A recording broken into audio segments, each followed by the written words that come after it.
الطيبة المباركة عند الله تبارك وتعالى. السلام عليكم ورحمة الله وبركاته. ونحن نلتقي على الإسلام ونستشعر فضل الله سبحانه وتعالى علينا جميعا. هذا الخير وهذا الفضل الذي يجمعنا دائما على الحق على غير أنساب بيننا، فلا نستشعر غربة ولا نحس بوحشة، وإننا دائما عندما نلتقي على طريق الله تحت ظلاله سبحانه وتعالى على هذا الإسلام العظيم نشعر دائما بأننا أخوة في الله،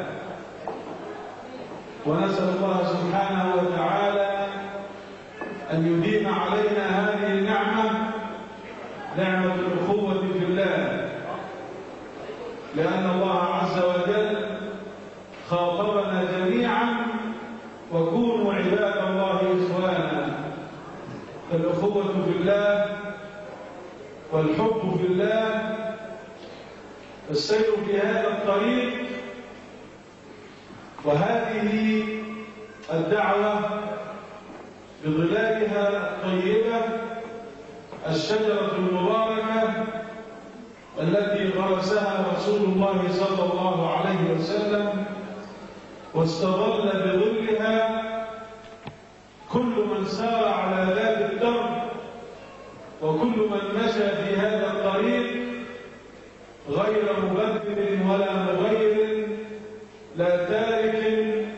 ولا متزيد، بل على الوسطية السمحة كما أرادها لنا ربنا أن تكون. كل من سار على هذا الطريق ورفع هذا اللواء وجاهد في الله سبحانه وتعالى من أجل نشر هذه المعاني، هذه الدعوة، عبادة الناس لله سبحانه وتعالى، فنحن إخوانه ونحن نستشعر التواصل معه، ونحن نستشعر المسؤولية معه عن هذا الدين. أقول أيها الإخوة، انتقلت إلينا هذه الدعوة عبر الأجيال من الأسلاف ومن التابعين إلينا بجهود الرجال وبما بذلوه حتى صارت إلينا صحيحة هذا الدين من منبعيه الصافيين من الكتاب والسنة كما كان وكما فهمهما وطبقهما رسول الله صلى الله عليه وسلم وأصحابه معه والتابعون من بعدهم، إلى أن أحكمت الحلقات في هذه السلسلة الممتدة وصارت إلينا. ونحن أيها الإخوة أيتها الأخوات لسنا بأغير على دين الله من الله سبحانه وتعالى، واجبنا أن نبذل قصارى جهدنا في أن نحكم هذه الحلقة من هذه السلسلة حتى تنتقل إلى من يأتي بعدنا هكذا كما وصلت إلينا صحيحة معافاة لا دخل فيها ولا تزين ولا ترك ولا تقصير، وإنما معتدلة كما أراد لنا ربنا ولها أن تكون. واجب علينا أيها الإخوة أن نقدر الأمر قدره، وأن نعرف أننا مسؤولون أمام الله سبحانه وتعالى عن نقل هذه الدعوة إلى الناس جميعا بالحكمة وبالموعظة الحسنة وبالوسطية السمحة وبالتوازن والاعتدال، وننقلها إلى من يأتي بعدنا هكذا، ونبذل في ذلك ومن أجل ذلك كل غال وثمين حينئذ إن فعلنا ورأى ربنا فينا صدقا ورأى منا كل ما نستطيع أن نبذل بذلنا، كان في ذلك رضاه سبحانه وتعالى، فأعطانا ما نستحق من نصر وظهور، لا استعلاء على الناس، وإنما تحدثا بنعمة الله عز وجل وتواصلا مع خلق الله جميعا في كل بقاع الأرض. أيها الإخوة، أيتها الأخوات، ذكرى مرور عام على رحيل شيخنا وأخينا الكريم الشيخ محفوظ رحمه الله رحمة واسعة، جزاه الله عن هذه الأمة خيرا بما قدم وتقبله بالصالحين. جمعنا حيا على أرض الجزائر كثيرا وعلى غيرها، وها نحن نجتمع على ذكراه رحمه الله رحمة واسعة، وما شهدنا إلا بما علمنا، فقد تركنا ولم يبدل ولا يغير وأدى ما عليه ولا نزكيه على الله، ونحن نقتدي بمن مات، لأن الحي لا تؤمن عواقبه. أيها الإخوة، يجب علينا أن نقدر هذا الأمر قدره بحق،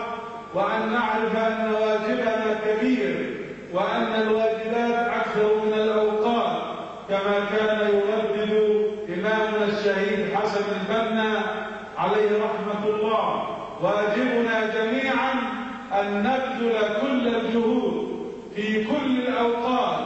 من أجل هذا الدين، ومن أجل بلادنا، ومن أجل أوطاننا، ومن أجل الإنسانية جمعاء، فإن الإنسانية لن تجد ولن تجد لها ملاذا إلا تحت ظل الله سبحانه وتعالى، ومع عدل الله سبحانه وتعالى الذي إن ظهر إن شاء الله سيظهر، يعم الناس جميعا بالخير. دعوتنا أيها الإخوة دعوة الخير، دعوة الإخوان المسلمين الوسطية كما جاء بها رسول الله صلى الله عليه وسلم. نحن لسنا ضد أحد، ولكننا نزعم ونرجو الله أن يتقبلنا ويتقبل منا، وأن يجعلنا كذلك نحمل الخير للناس ونلتزم فيهم بهذا الخير، ندعوهم إلى صحيح الإسلام وتمامه إن كانوا مسلمين، وندعوهم إلى الدخول فيه إن لم يكونوا كذلك. دين الإسلام حجة علينا، ونحن لسنا حجة على أحد. نحن نقول أن الإسلام فيه الحل لكل ما يحتاج إليه الناس. العالم الآن يتصارع، والقوى الكبرى تظلم، وهناك مظالم كثيرة في الدنيا ومحاولات للهيمنة، ولكن حزب الله سبحانه وتعالى، ولكن الذين يخافون الله، ولكن الذين يحرصون على رضا الله، ولكن الذين يسيرون خلف رسول الله، ولكن الذين يحبون أن يرضى عنهم ربهم ويفوزون في الآخرة، الذين يحبون لغيرهم الخير كما يحبونه لأنفسهم. أتباع هذه الدعوة حريصون على أن لا يخرجوا عن الطريق، لا يتقاعسون ولا يتقربون ولا يتركون ولا يتزيدون، وإنما من أجل هذا الدين كل غال وثمين عندهم يبذلون ليصل هذا الدين مداه، وهو إن شاء الله واصل. وإن لم نفعل نحن ذلك فإن الله قادر على نصرته في كل مكان، وإن تتولوا يستبدل قوما غيركم ثم لا يكونوا أمثالكم. الله عز وجل أراد للدنيا أن ترى في بقاع شتى، ها هو الثوب الأبيض يعود إلى هذه الدنيا، والجزائر جذبة مشتعلة بهذا الخير، وبلاد كثيرة في الدنيا تحذو حذو رسول الله صلى الله عليه وسلم في محاولة لإعادة السلام والسلم إلى الدنيا بالقرآن وبالإسلام الذي يعلم يعدل بين الخلق جميعا، مع المسلمين ومع غير المسلمين، مع المرأة والرجل، والغني والفقير، والكبير والصغير، والعزيز وغيره. أيها الإخوة والأخوات، نحرص على الوسطية، ونحرص على الحكمة والموعظة الحسنة، ونسير بتكامل مع بعضنا البعض، نبغي مرضاة الله عز وجل، نبتغي وجه الله سبحانه وتعالى، تتكامل الأدوار وتمتد الجذور، ونستظل بظل الشجرة التي سقاها أجدادنا وأسلافنا من دمائهم، فوصلت وصارت إلينا، فهل نحن محافظون عليها؟ أرجو الله عز وجل أن يعيننا جميعا على ذلك، وأن يرحم أخانا الكريم شيخنا الراحل الشيخ محفوظ، وأن يوفق إخوانه من بعده، وأن يوفق الجزائر وشعب الجزائر ودولة الجزائر وكل من في الجزائر إلى الخير وإلى البر وإلى هذا الدين الذي لن تقوم لنا ولا لأي ممن نعرف في هذه الدنيا قائمة إلا به، لأنه العبد المطلق من الله عز وجل، والله لا يرضى ولا يريد لعباده إلا الخير. جزاكم الله خيرا وبارك الله فيكم، والسلام عليكم ورحمة الله وبركاته.